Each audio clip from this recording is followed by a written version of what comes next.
Section 3, the media and the public good. On what do you rely to gain information about what is going on in the world around you? If you want information about your school, you might read the student newspaper. If you are looking for news about the music world, you might read Spin magazine or watch MTV.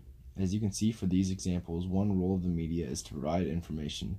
By fulfilling this and other roles, the media help promote the public good. The media are not, however, without their critics and limitations. Role of the media. As noted in Chapter 13, the First Amendment guarantees freedom of the press. The news media have constitutional protection from government censorship or the control of information or speech. This protection of the press, the framers believe, promotes the public good by allowing the media to provide information and to serve as a watchdog over government officials and policies. These are the most important roles of the media, whose freedom enables them to determine how much coverage to give each story. Informing the public. The media's role as a source of information is significant because they provide facts that people in a democracy need to make wise decisions about their government.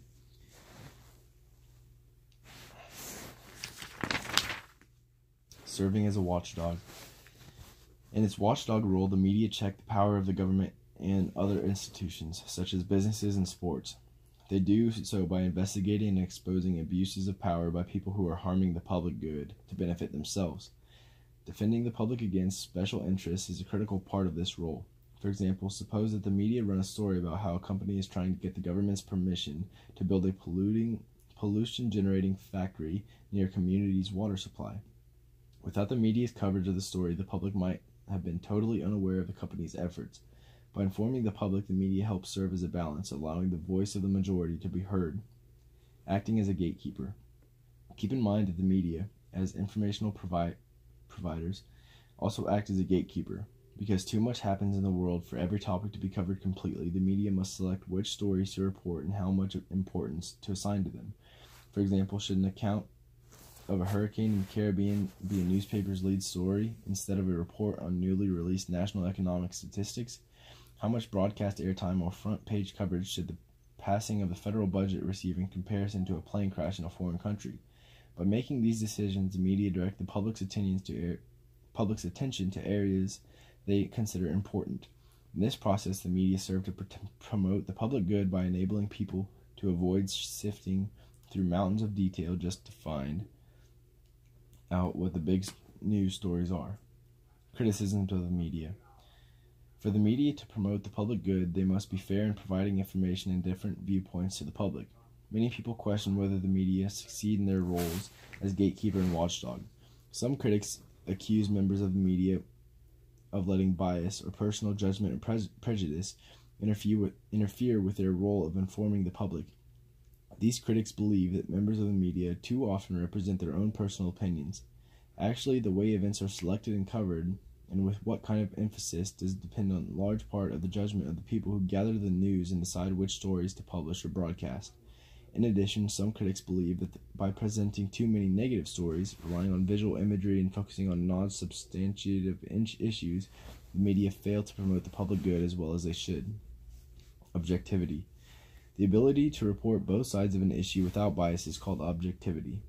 Being objective is essential if the media are to provide information fairly and accurately. Some people question whether objectivity in the media is even possible. They point out that there are many facts connected with any story. At a presidential press conference, for instance, the facts include not only what the president says, but also how he or she says it and what he or she avoids saying. In determining which parts of the conference to report and what, if any, comments to make about them, the reporter has to decide what is important. This decision opens the door for bias to affect how a story is covered, or even if it is covered at all.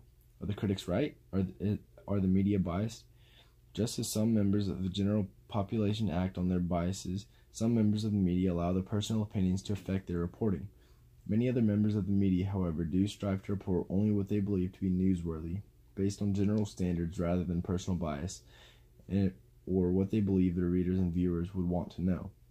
In the end, citizens as well as the media are responsible for judging information.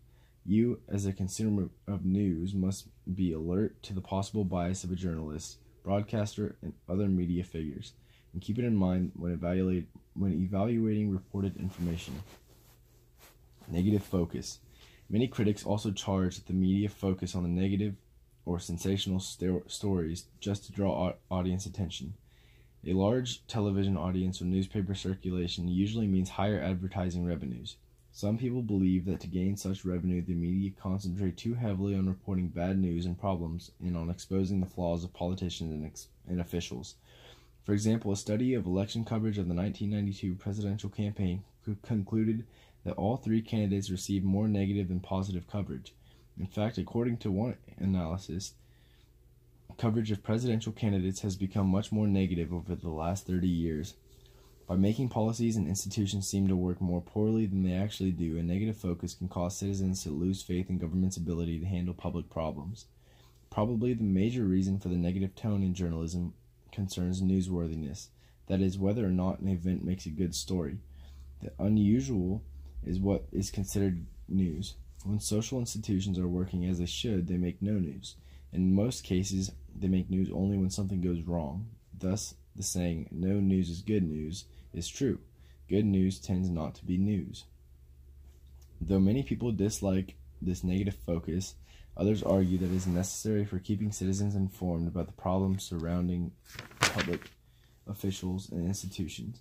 These people believe that the media's importance as a watchdog outweighs any effects of a negative focus on the media.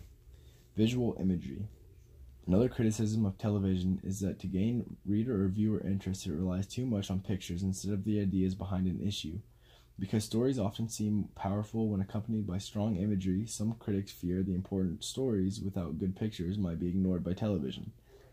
For example, the crisis in the savings and loan industry in the 1980s was not a very visual story. It could show no storm-ravaged coasts, no blazing fires, no dying victims. Thus, though the crisis ended up costing taxpayers almost $150 billion, it received little television news coverage. Some critics say that it might have received more attention if the story had been a visual one. Horse racing coverage. Other critics believe that reporters tend to focus on the horse race coverage of politics. By this, they mean, for example, that a president's likely success in passing an energy policy proposal through Congress often receives more attention than what the policy actually involves. Coverage therefore focuses on which side of winning, the president or the Congress. This, critics argue, draws attention from the ideas behind an issue and indicates media's failure to do their job. Checks on the media. Despite the above criticisms, the media do promote the public good in an important way. They provide information and, through the watchdog role, preserve a balance among government officials, institutions, and the public. At the same time, media's powerful influence on public opinion does have some natural limitations. One limitation is that the media tend to reinforce the beliefs that people already hold rather than create new ones. For example, some researchers have found that people tend to expose themselves just to those media that support their opinions. Think again about where you find information about the subjects in which you are interested. You choose what magazines to read and what stations to listen to and what shows to watch. In each of these cases, you probably choose magazines, stations, and shows that reflect the tastes and opinions that you already hold. Another limitation of any undue power of the media is that people do not always pay attention to what is on the television or in the newspapers. One study found that as much as 40% of the time that a person's television set is on, he or she is doing other things. Many people talk with one another, read, or play games, while television merely serves as background noise. Regarding newspapers, most people pay close attention only to the stories that truly interest them. If citizens are to take advantage of their media's role in promoting the public good, they must recognize the criticisms while working to remain informed. Taking the shortcomings of the media into account, you as a media consumer must analyze the information you receive and use it to make an educated decision about officials, policies, and institutions that affect your everyday life.